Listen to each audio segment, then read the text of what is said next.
مختصر انداز میں کی جانے والی تقسیم ہے جو مذہب کے اعتبار سے ہوتی ہے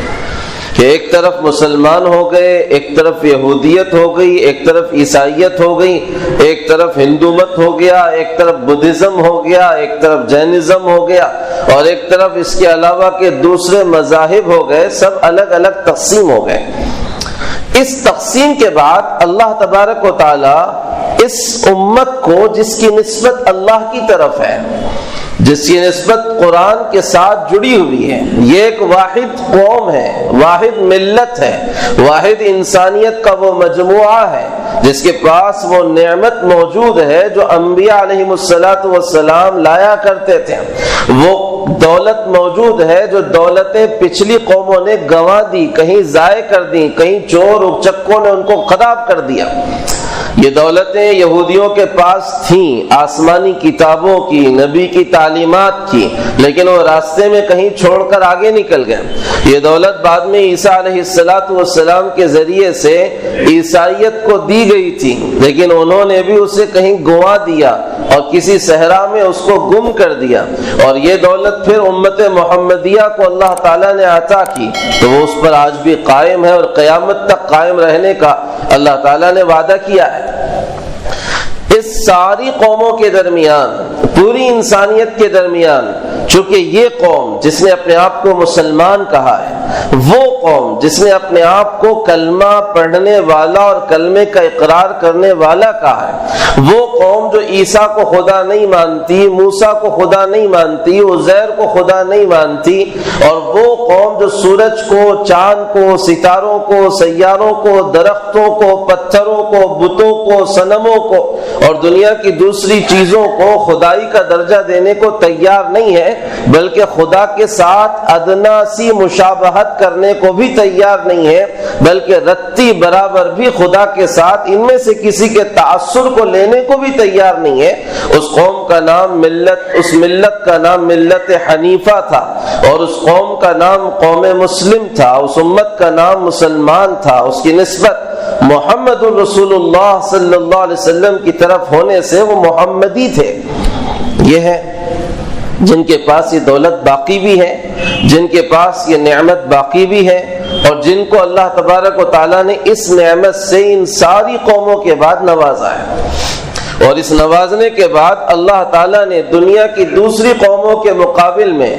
اس امت کو ان کی پوزیشن بتائی ہے کہ یہ امت کس مقام کی امت ہے، آپ اور میں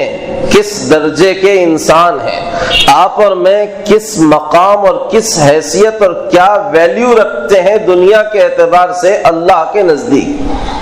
اللہ نے اس ویلیو کو بتایا ہے، تمہاری ویلیو کیا ہے، تمہاری قیمت کیا ہے، تمہاری حیثیت کیا ہے، اور اس ویلیو اور اس قیمت اور حیثیت کے اعتبار سے چاہے مرد ہو، چاہے عورت ہو، چاہے جوان ہو، چاہے بوڑھا ہو، چاہے پڑھا لکھا ہو، چاہے ان پڑھ ہو، چاہے عالم ہو، چاہے جاہل ہو، مجموعی اعتبار سے اس امت کے اس شخص کی ویلیو بتائی جا رہی ہے جو انتہائی درجے میں امتی کہا جا سکتا تھا۔ آخری باؤنڈری پر جس کو امت محمدیہ کا فرض سمجھا جا سکتا ہے، وہ شخص، اس کی ویلیو بتا کر اوپر والوں کی ویلیو سمجھنے کے لیے دعوت دے دی جا رہی ہے کہ اس کی ویلیو سمجھ لو تو اوپر والوں کی ویلیو اللہ کے پاس کیا ہے تمہیں سمجھ میں آئے گی۔ اور وہ کیا ویلیو کہی گئی تھی؟ حضور اکرم صلی اللہ علیہ وسلم نے کہا تھا،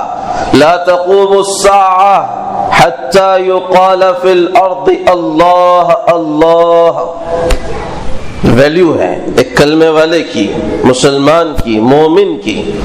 کہ اس کے زبان سے اگر اللہ اللہ بھی نکل رہا ہے، ایک اللہ کی وحدانیت کا اقرار، باقی پوری زندگی مذہب کے اعتبار سے دفن ہو چکی ہے، فنا ہو چکی ہے، اس کے پاس صرف ایک اور دو بنیادیں بچی ہیں، یہ جانتا ہے اس کا خالق اللہ ہے، اور اس پیغام کو پہنچانے والا اس تک محمد ہے، اور محمد کیا ہے، ان کی تعلیمات کیا ہیں، ان کا مذہب کیا ہے، وہ کیا کہتے تھے، کس چیز سے منع کرتے تھے، کس چیز کو کرنے کو بولتے تھے، اس کو اس سے کوئی وابستگی نہیں، کوئی یہ جانتا نہیں، اتنا جانتا ہے کہ محمد ہے اور اللہ ہے، بس اتنی نسبت ہے اس دین کے ساتھ اس کی۔ آخری باؤنڈری ہے، اس کے نیچے تو کوئی گنجائش ہی نہیں ہے، پھر وہ کسی اور ملت میں چلا جائے گا، پھر وہ دین سے ہٹ جائے گا، اتنا ہے۔ اور اتنا بھی اگر ہے تو اللہ کہہ رہے ہیں کہ ہم اس پورے نظام یونیورس کو چلاتے رہیں گے،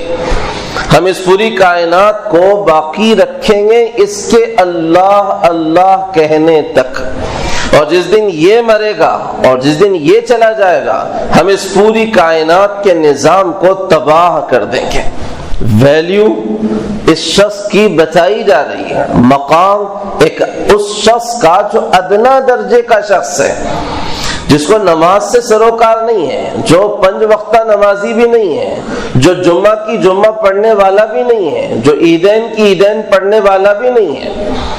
تو اب سوچو جو کم از کم عید کی نماز پڑھ لیتا ہو اللہ اور اس کے نبی کے اقرار کے ساتھ، اس کا مقام کیا ہو؟ وہ کم از کم جمعہ پڑھ لیتا ہو، اس کا مقام کیا ہو؟ وہ کم از کم 5 وقت کی نمازوں کا اہتمام کر لیتا ہو، اس کا مقام کیا ہو؟ وہ اگر زکوٰۃ بھی دیتا ہو تو اس کا مقام کیا ہو؟ وہ اگر صدقات نافلہ بھی دیتا ہو تو اس کا مقام کیا؟ وہ اگر عمرہ اور حج بھی کر چکا ہو تو اس کا مقام کیا ہے؟ اور اگر وہ دین سنتوں کے اعتبار سے اپنائے ہوئے ہو تو اس کی حیثیت اللہ کے پاس کتنی بلند ہے۔ اس پرسن کی جو مسلم کہلاتا ہے ویلیو بتائی گئی، تمہاری یہ ویلیو ہے، تمہاری یہ حیثیت اور تمہارا یہ مقام ہے کہ